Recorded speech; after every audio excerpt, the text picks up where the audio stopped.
My name is Aurora. I'm 34, Director of Product Development at a pharmaceutical company in San Diego. Each day passed in the relentless rhythm of work, and I believed that behind me was a steady home, with the husband I had loved for nearly a decade. Ethan, 3 years older than me, a civil engineer, always claimed he wasn't much of a talker. I used to find that a charming kind of calm, but that silence became a wall, and I couldn't tell when I had been pushed out of his world. Dinner with the engineering team tonight? A new hire just moved in from Dallas. Gotta welcome him. I'll be home late. That text came in at 6:13 p.m. on a Tuesday. I read it while still at the office, halfway through an internal report. I didn't question it. Ethan always had a reason.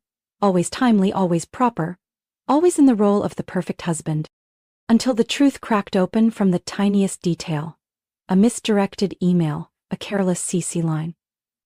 7:42 p.m. on a Thursday, while checking work emails on my phone in line for coffee, I noticed my name copied in a strange thread. Subject: Friday's lunch at Verona, confirmed for 12:30. I nearly ignored it, until I saw the sender.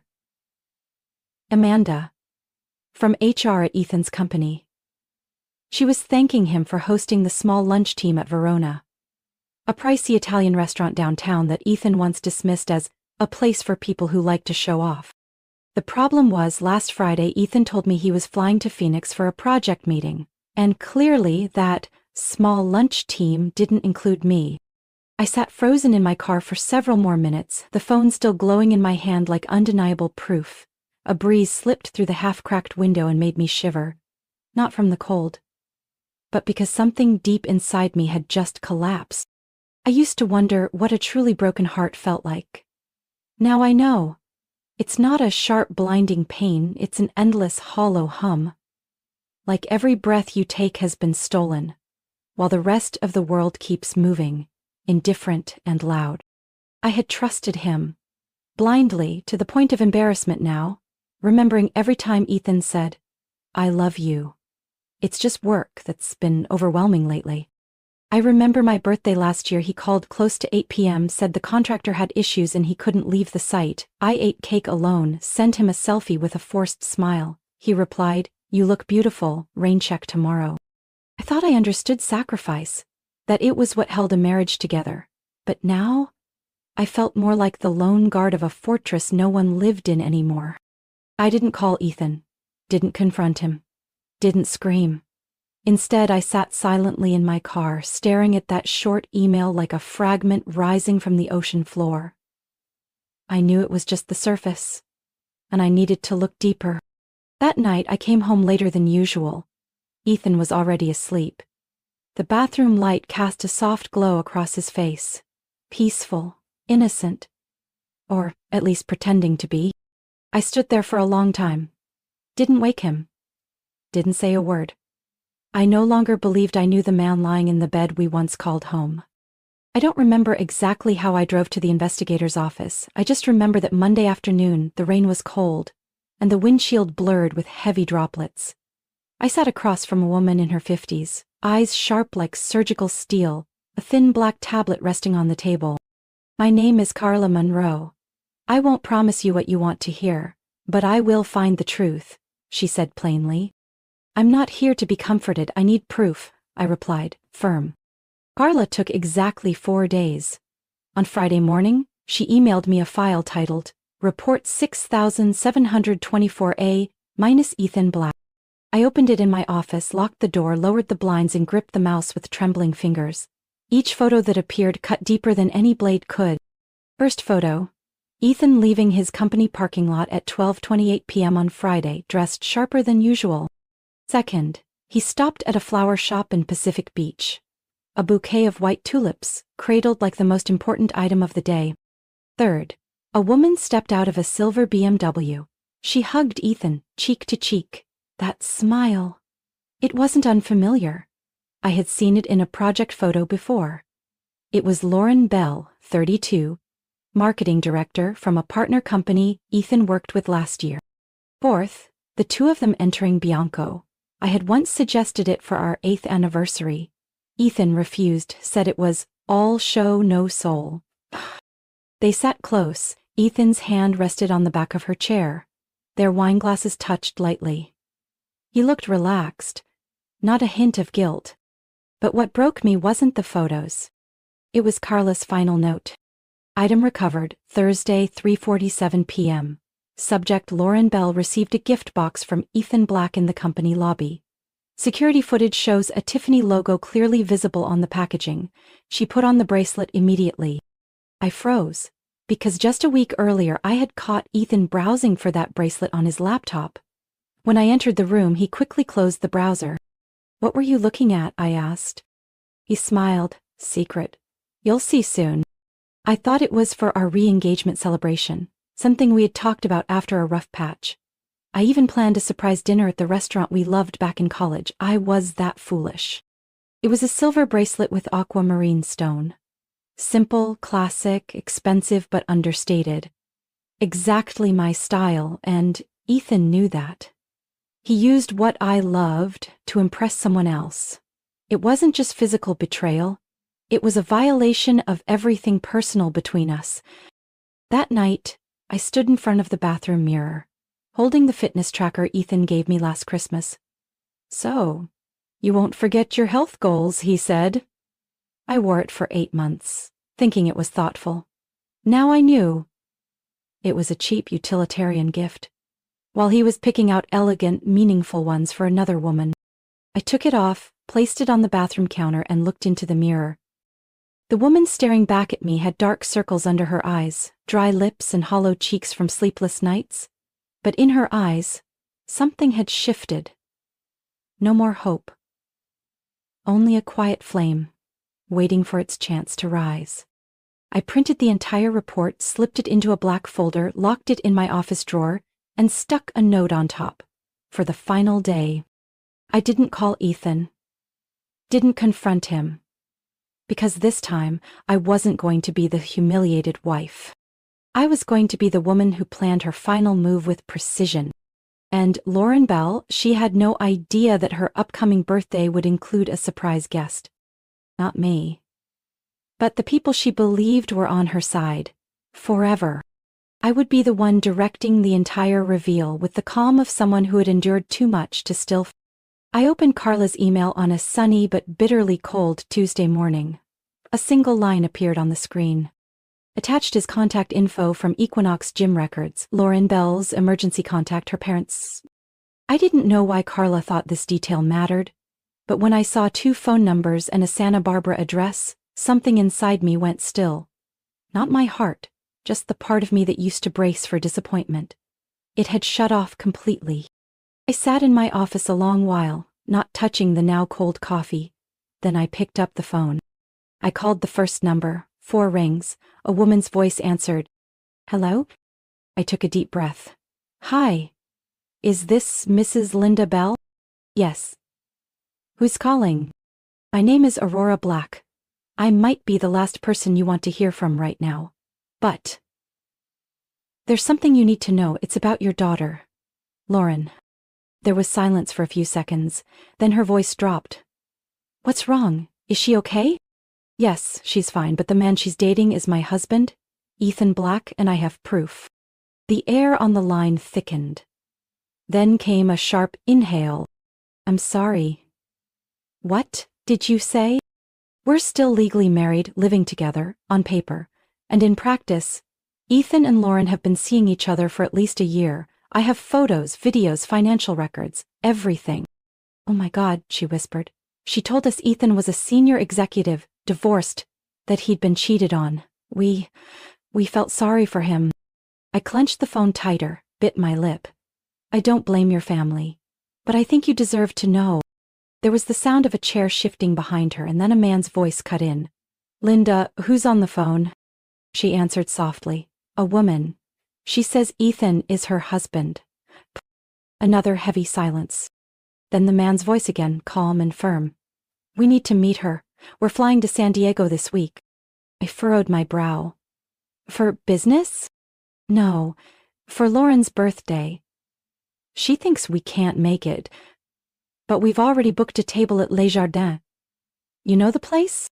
"Yes, the French restaurant in Del Mar. Takes 3 months to get a reservation. Ethan once called it too flashy. I'd suggested it for our anniversary last year. Linda cut in, voice low but sharp. Aurora, I don't even know how to apologize. I never imagined being pulled into something like this. I never imagined making a call like this either, I said with a dry, bitter laugh. But I do have a proposal. I had no idea where I found the composure for what I said next. How about we turn that dinner into a real surprise? Linda was silent, then let out a short laugh. Not joyful, but the kind of laugh a mother makes when she realizes her child has stepped into something deeply wrong. What do you want? Nothing. I just want to be there. I want to see Ethan's face when he sees me sitting with Lauren's family. And I want Lauren to see the man she trusted was never divorced. She sighed, but didn't say no. We'll be there on time. The table is set for 8. Lauren thinks it's a small dinner with colleagues. We'll play along until you need us to speak up. Thank you for listening, for not looking away. I'll bring both her brothers. They warned her. She didn't listen. Maybe now she will. I ended the call, heart pounding in my chest.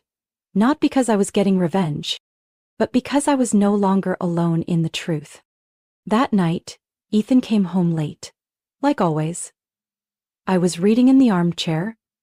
He leaned down, kissed my cheek and asked softly, "You got plans this Friday night?" I closed my book and smiled. I do, a very special dinner. 3 days before Lauren Bell's birthday dinner, I began my preparation phase. Every detail, every step, every layer of silence was planned like I was heading into a courtroom where I was the witness, the prosecutor, and the one who would decide the verdict. The first thing I did was go to the bank. I had a separate savings account that my mother once advised me to keep from the very first day of marriage. Not to hide anything, but to survive if needed, she had said. For 10 years I deposited into it and never once withdrew. I transferred my entire salary from the past 3 months into that account. I closed the banking app, my hand still trembling slightly. In that moment I knew for sure, emotionally, I had already left this marriage. The rest was just paperwork. That afternoon, I called a lawyer named Maureen Castillo, someone Carla had mentioned in her report. A sharp divorce attorney who had once handled a major asset split between a logistics company CEO and his wife, of 11 years, who had also been betrayed. "Do you have documentation yet?" Maureen asked after I gave her the basic rundown. "I have all the photos, videos, financial records, even footage from our home security cameras. Ethan brought Lauren into our bedroom." Her tone dropped. "With that much evidence, I believe I can get Ethan to agree to nearly any terms. Do you want this done quietly or publicly?" I paused for a few seconds, then answered without hesitation. "Publicly. But not through media, through presence, in front of the people he lied to." She gave a small chuckle. "Then let me prepare the papers, just give me the date." "Friday evening." "Done. I'll have someone file the petition Friday morning and the paperwork will be served to Ethan on Monday." I hung up the phone. Thursday night, I stayed late at the office, personally combing through every file Carla had sent. I backed up all images and videos from my phone and laptop onto a USB drive, not to blast them online, but to have ammunition in case Ethan pushed back. In a cloud folder labeled Tax Files 2020, which Ethan assumed I'd never touch, I found nearly 200 hidden photos of him with Lauren, dating back to their earliest encounters.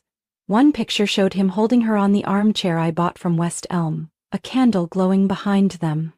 The one I ordered from Paris that Ethan once complained smelled too strong. I downloaded everything, no more shaking hands. Friday morning, I called in to take the day off. I went to my usual salon in La Jolla at 8 a.m. "Special occasion?" the stylist asked as she curled my hair. "Yes, I want to look like a woman who's just been reborn," I replied. I chose a deep pomegranate red lipstick, smoky eyes and matte reddish-brown nails. My hair was softly curled and left loose around my shoulders. Nothing too flashy. Just enough for people to look and not look away. Back home, I opened a velvet purple box tucked in the bottom of my closet. A sapphire pendant from my grandmother, set in white gold. I hadn't worn it since her funeral. But today, I needed something to remind me I came from women who never bowed when betrayed. I wore a form-fitting red dress, slightly backless with a slit along one side, the same dress I had planned to wear on our 10-year anniversary, until Ethan canceled last minute, claiming a construction emergency. At exactly 7 p.m., I received a message from Linda Bell. "We've arrived at the restaurant. Lauren hasn't seen us. My sons, Matt and Dylan, are in position. I replied, I'll arrive at 7:50 just as Lauren settles in. Thank you for everything. I took a deep breath, grabbed my purse, and stepped out the door. I arrived at exactly 7:50 p.m., right on schedule. Le Jardin glowed brilliantly by the shore in Del Mar, golden light reflecting through the tall glass windows. The scent of sea breeze mingled with herbs as I stepped out of the car. I inhaled deeply, adjusted the hem of my red dress, and walked through the doors as if I were stepping onto the main stage of my life. Matt, Lauren's younger brother, stood near the entrance and recognized me instantly. He nodded slightly, his voice low and steady. She's seated in the center of the room, next to Ethan. My parents are about to come out of the waiting lounge. I nodded and my eyes locked with Sophia, my trusted colleague, who was already seated at the bar as promised. She raised her wine glass and gave me a subtle nod, ready to hit record if needed. The server's voice was soft as he led me through rows of tables glowing under candlelight. And then I saw them. Ethan was smiling, that same smile I once believed was mine alone. He was saying something that made Lauren tilt her head and giggle, her hand resting lightly on his wrist. Ethan wore a crisp white shirt, sleeves rolled, and the Seiko watch I gave him for our anniversary was clearly visible on his wrist. I walked straight to the table, no hesitation. "Happy birthday, Lauren," I said, loud enough for the entire table to turn. Ethan's head snapped toward me. In that split second, all expression drained from his face. His eyes widened, pupils contracted, and his skin went pale. "Aurora!" Lauren frowned, scanning my face. "Sorry, do we know each other?" "Oh, Lauren, I'm Aurora Black." I smiled, then turned to Ethan. "And he is still my husband. On paper, under the law. And in reality." The tension at the table grew thick. At that moment, Lauren's family appeared behind me. "Mom? Dad?" Lauren gasped, face draining of color. What are you doing here?" Linda didn't address her daughter right away. Instead, she looked at Ethan, then at me. "Thank you for telling the truth. I thought we came here to celebrate our daughter's birthday, but instead, we've witnessed a deception." Douglas. Lauren's father growled. "Ethan, you told us you were divorced, that your ex-wife was unstable, a cheater. You sat at our table, ate our food, and posed as a decent man." "I can explain," Ethan stammered, shooting up from his chair. "Aurora, this isn't what you think." I raised a hand. "No more lies, I have proof of everything." I opened my purse, pulled out the USB and placed it on the table. Photos, videos, financial records. And a fun bonus, a receipt from Pacific Breeze Resort, paid with your company card, Ethan, from the Bellwave Project, a card I co-signed. Lauren shook her head, backing away. "No, you told me you'd cut all ties with the company, that your finances were separate." I looked at her. "You're not some innocent victim, Lauren. Last April you called my landline. I picked up. You asked, 'Is Ethan home?' and hung up right after. You knew who I was. And you chose to continue the relationship for a year." Lauren opened her mouth to respond, but the look in Linda's eyes silenced her. Matt spoke through gritted teeth. "You brought him to your graduation, Lauren. You looked the whole family in the eye and said he was a good man." Ethan tried to salvage the moment. I just wanted what was best for both of you. I never meant to hurt anyone."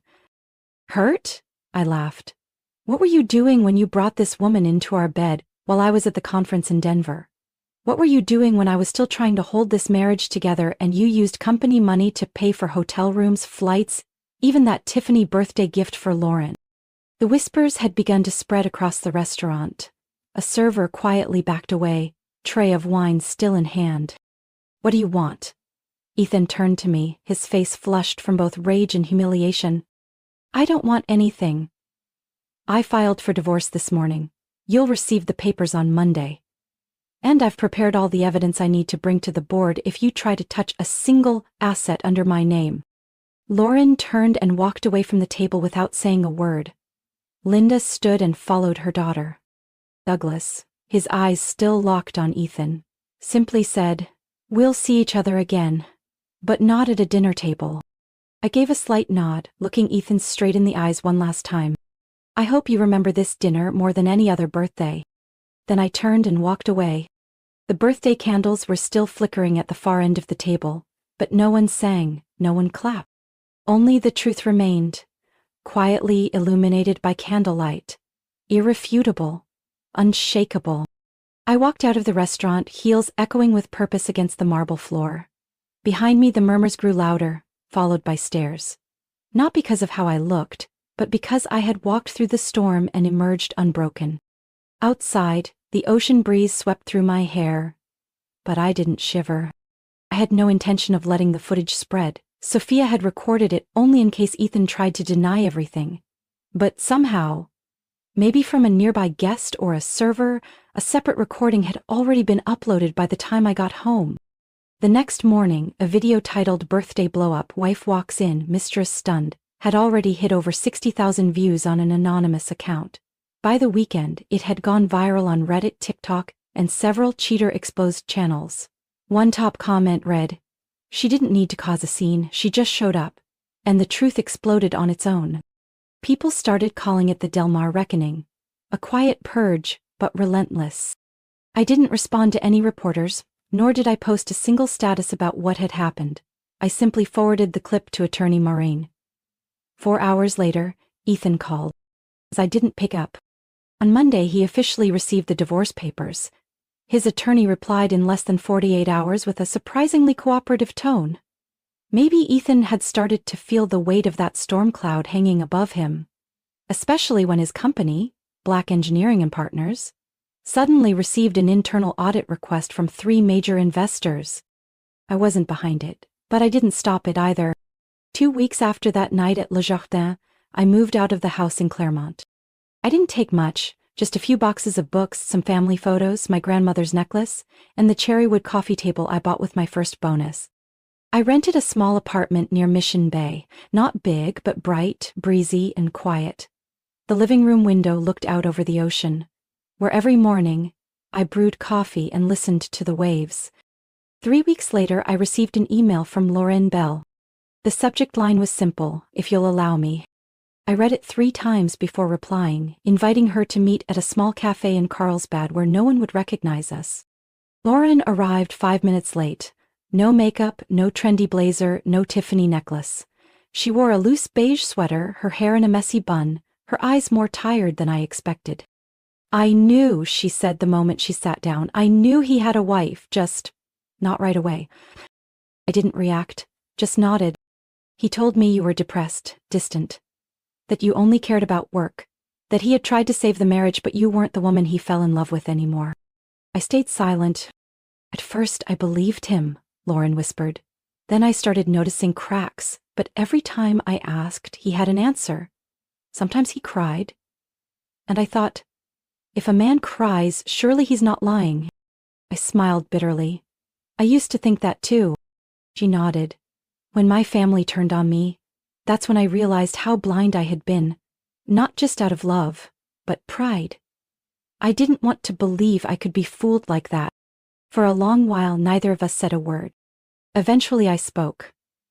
"I didn't come here to hear an apology. I don't need you to blame yourself. I lived in Ethan's illusion for almost 10 years. I know exactly what that feels like." Lauren looked up. "Thank you for saying it out loud. For not letting me keep living in that illusion. Sometimes truth isn't meant to destroy, it's meant to free." 1 year after that night at Le Jardin, I celebrated my 35th birthday in a place no one would have guessed, the backyard of my new apartment, just a few blocks from the ocean, under soft string lights and the distant sound of waves. No stage, no 3-tiered cake, no expensive champagne. Just the people who had stood by me when everything fell apart. Sophia, the small team from my old company who shielded me from rumors, old Mr. Burney downstairs, the neighbor who taught me how to install kitchen cabinets, and my mother, who quietly flew to San Diego every month for half a year just to sit next to me in silence. We had dinner outside, drank cheap white wine, listened to an old college playlist, and shared stories that didn't need conclusions. I wore a simple olive green silk dress, no bracelet on my wrist, no necklace around my neck. I didn't need symbols to prove I had made it through. Around 9 p.m., while I was laughing hard at Sophia's ridiculous story about a terrible date with a cat-loving attorney, My phone lit up with a message from an unknown number. Happy birthday. I know I don't deserve to say this, but I'm in therapy, and I'm truly sorry for everything. I don't expect forgiveness. Just hope you know I finally see it. Ian.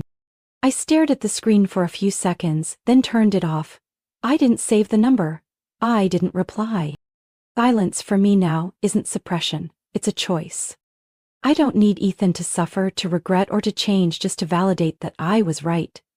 I'm no longer in his play. I stepped off that stage long ago and left the script behind without looking back. My birthday ended with a hug from my mother. She whispered in my ear, "You don't even know how strong you are." I smiled and shrugged. "I'm not sure it's strength, Mom. Maybe I just had nothing left, so I stood up."